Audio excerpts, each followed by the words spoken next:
ఏకంగా 32,000 అద్భుతమైన కీర్తనలు రాసిన ఆ దిగ్గజం తన ప్రయాణాన్ని ఒక పాటతో కాకుండా తన భయాలను అహంకారాన్ని పక్కన పెట్టి మౌనంగా భగవంతునికి శరణజొచ్చడంతో ఎలా మొదలుపెట్టారో ఈరోజు మనం తెలుసుకుందాం. ఇందులో మొదటిది తొలి ప్రార్థన. అన్నమయ్య తన ఆధ్యాత్మిక ప్రయాణాన్ని ఒక నిశ్శబ్ద క్షణంలో శ్రీవేంకటేశ్వర చరణం శరణం ప్రపజ్జే అనే మాటలతో ప్రారంభించారు.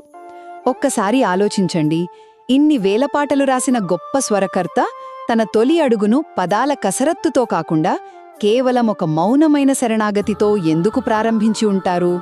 ఎందుకంటే అది కేవలం ఒక శ్లోకం కాదు, తన జీవితాన్ని పూర్తిగా దేవుని పాదాల చెంత ఉంచిన ఒక అద్భుత ఘట్టం. మన ఆలోచనా విధానంలో ఎంతటి అద్భుతమైన మార్పుకు దారితీస్తుందో కదా.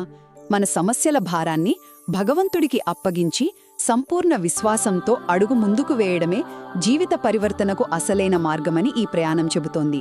గీతా సంగ్రహను గమనిస్తూ ఉండండి మరియు మరిన్ని అప్డేట్స్ కోసం తప్పకుండా ఫాలో అవ్వండి.